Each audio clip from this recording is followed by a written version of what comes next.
జన ఫ్రై చక్కగా మనం కుక్కర్లో ఫస్ట్ గిన్నెలో పెట్టుకుని ఉడకబెట్టుకోవాలండి. మూత పెట్టుకుని విజిల్ పెట్టుకోకూడదు.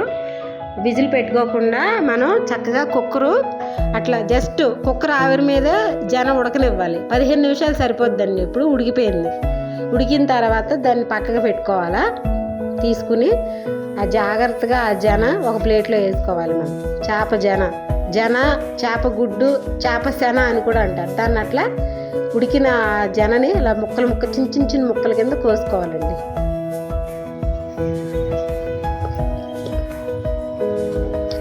అంటే లైక్ చికెన్ కబాబ్ లాగా మనకి ఫిష్ ఎగ్ కబాబ్ అనమాట ఇది. ఓకేనా? ఇట్లా చిన్న ముక్కల కింద మనం చక్కగా కోసుకుంటే బాగా వేగుద్ది అనమాట. ఇప్పుడు దీంట్లో కాస్త పసుపు, ఉప్పు, కారం, మనం ఇందాక నూరుకుని పెట్టుకున్నాం కదా పులుసుకి, అట్లాగే అల్లం వెల్లుల్లి ముద్ద, ఓకేనా, కొంచెం ఫిష్ మసాలా పౌడరు, ధనియాల పొడి, అన్నీ ఉప్పు తగినంత వేసుకుని చక్కగా స్లోగా కలుపుకోవాలి. ఈ విడిపోయి పొడిగా ఉంటే బాగోదు. సో స్లోగా ఆ కారం, ఉప్పు, మసాలా ముక్కలుగా అంటేలాగా బాగా కలుపుకోవాలి.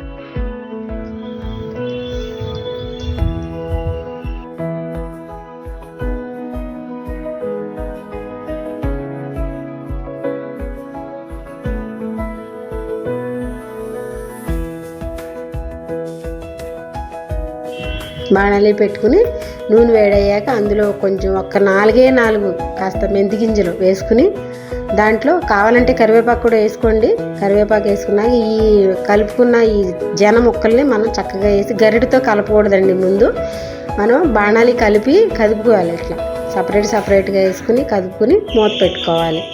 బాగా వేగాలన్నమాట. ఎర్రగా వేగితేనే టేస్ట్ చాలా బాగుంటుందండి. ఈ చేప జన ప్రోటీన్ అండి. మనకి బయట తినే ఈ కబాబులు వీటి కంటే కూడా మనకి ఈ చేప గుడ్డు తెచ్చుకుని ఇట్లా ఫ్రై చేసి తింటే ఆరోగ్యానికి, కళ్ళకి, కంటి చూపుకి చాలా మంచిదండి ఇది. సో ఇట్లా కలుపుకుని మనం మూత పెట్టుకుని అట్లా ఎర్రగా వచ్చాక వేపుకుని వేగిపోయాయి, రెడీ అనమాట. ఇంకా రెడ్ కలర్కి వచ్చేసినాయి చూసారా, గోల్డ్ రెడ్ కలర్లోకి వచ్చాయంటే వేగిపోయిందని అర్థం. స్టవ్ కట్టేసుకుని చక్కగా మనం చారులోకో లేకపోతే పులుసు కలుపుకుని ఎగ్ నంచుకునో మనం తింటే సూపర్గా ఎమ్మీగా బాగుంటుంది. Thank you.